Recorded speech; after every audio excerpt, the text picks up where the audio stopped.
Hi friends.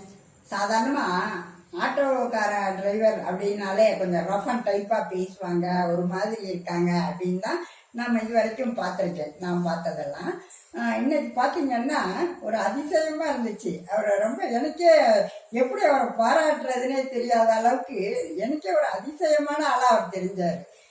எங்கள் வீட்டில் இருந்து நாங்கள் கிளம்புனோம். அப்போ பார்த்தீங்கன்னா ஹலோ ஆட்டோ அதுக்கு நாங்கள் ஃபோன் பண்ணியிருந்தோம். அந்த ஹலோ ஆட்டோவில் இருந்து வந்திருந்தார். வந்தோடனே நாங்கள் எங்கள் வீட்டு வாசலில் ரெடியாக காத்துட்டு இருந்தோம். அவருடைய வண்டியில் ஏறின உடனே நீங்கள் எங்கே போய் இறங்கணும் அப்படின்னு கேட்டார். நாங்கள் உடனே திண்டுக்கல் ரோட்டில் அந்த கடைசியில் இருக்கிற இடத்துக்கிட்ட இறக்கி விடுங்க அப்படின்னு ரைட்டு சொல்லி ஆட்டோ ஓட்டிட்டு போனார்.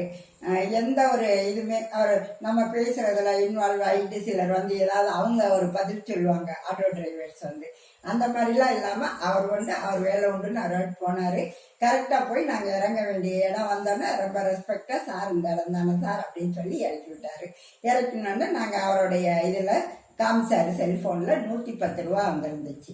எங்ககிட்ட வந்து 200 ரூபாயா தான் இருந்துச்சு. சரின்னு எங்கள் வீட்டுக்காரர் 200 ரூபாயா கொடுத்த உடனே சார் என்கிட்ட சேஞ்ச் இல்லை நான் அப்படின்னு சொல்லினோன்னே ரைட்டு சொல்லி ஒரு 100 ரூபாயோ ஒரு 50 ரூபாயும் இருந்தது எங்கிட்ட. அதனால அதை நாங்கள் அவர்கிட்ட கொடுத்து இதுக்கு ஏதாவது உங்கள்கிட்ட 40 ரூபா மீதி இருந்தால் கொடுங்க அப்படின்னு கேட்டோம். சார் என்கிட்ட 40 ரூபாயும் இல்லை, அதனால் நீங்கள் 100 ரூபா மட்டும் கொடுங்க போதும் அப்படின்னு அந்த 50 ரூபாயை திருப்பி கொடுத்துட்டாரு. எனக்கு ரொம்ப அதிசயமாக இருந்துச்சு. சாதாரணமாக ஆட்டோ டிரைவர்ஸ் வந்து 1 ரூபா கம்மியாக இருந்தால் கூட விட மாட்டாங்க, கொடுத்துட்டு தான் போகணும் அப்படிம்பாங்க. இவர் என்ன 10 ரூபாயவே வேணாம் அப்படின்னு சொல்லிட்டு உடனே போயிட்டு வரேன் சார் அப்படின்னு வேற சொல்லிட்டு போறாரு அப்படின்னு எனக்கு உண்மையில ஹலோ ஆட்டோ அப்படின்னு மதுரையில் இருக்கிறத ரொம்ப பாராட்டணும்னு தோணுச்சு. அதனால தான் நம்மளோட இந்த பதிவில் நான் சொல்கிறேன், நம்மளை எப்பவும் பாதுகாப்பாகவும் மிகவும் பண்போடையும் இந்த ஹலோ ஆட்டோ டிரைவர்ஸ் வந்து கொண்டு போய் எங்கே இறங்கணுமோ அங்கே இறக்கி விடுறாங்க. நம்ம எல்லாரும் அவங்களுடைய சேவையை பாராட்ட வேண்டும், அவர்களுடைய பண்பை அதை விட பாராட்ட வேண்டும்.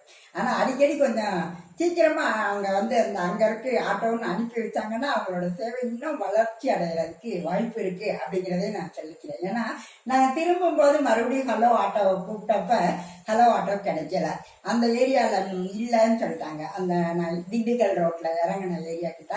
அதனால எனக்கு ஐயோ சாதாரணமாக தனியாக இருக்கிற ஆட்டோக்கார டிரைவரை கூப்பிட்டு அவர் எப்படி பேசுவாரோன்னு ஒரு பயமாக வேற இருந்துச்சு. இருந்தாலும் நாங்கள் அவர்கிட்ட இவர் கரெக்டாக 110 இறக்கி விட்டதுனால போய் கேட்ட உடனே அவர் அராஜகமாக அதே மாதிரி தான் 150க்கு மேலே வரும் அப்படின்னாரு. அப்புறம் நாங்கள் ரொம்ப அதாவது முதல் 200ன்னாரு, அப்புறம் 150 கொடுக்க வேண்டியிருக்கும் அப்படின்னாரு.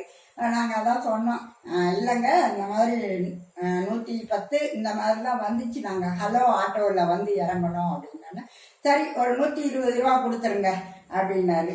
எங்களுக்கு அது உங்களே ஒரு அதிசயமாக தான் இருந்துச்சு. ஆனாங்க வர வழியெல்லாம் என்னமோ இப்படி அவங்க ஹலோ ஆட்டோ ஓட்டுறதுனால எனக்கு இப்படி ஆகுது, அவங்க இப்படி நியாயமானதை சொல்லிடுறாங்க அப்படின்னு ஒரு புலம்பல் வேற புலம்பிக்கிட்டே வந்தார்.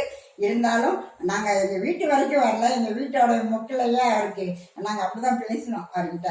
ரொம்பலாம் உள்ள நீங்கள் கொண்டே விட வேணாம், எங்களை ரோட்டு முக்கில் வரைக்கிட்டிங்கன்னா போயிடுவோன்னு. அதனால் 120 ரூபாயை கொடுத்துட்டு அவருக்கு ஒரு தேங்க்ஸ் சொல்லிட்டு வந்தவங்க. ஆனால் இந்த hello auto is the best one. அதனால் அது எப்போவுமே நல்லா ஞாபகம் வச்சுக்கோங்க. மதுரைக்கு வரீங்களா, ஹலோ ஆட்டோவுக்கு உடனே ஃபோன் பண்ணுங்க, உங்களுக்கு எல்லா சேவையும் நல்லா செய்கிறாங்க. அவங்கள நான் ரொம்ப வாழ்த்துறேங்க. ஓகே, பாய்.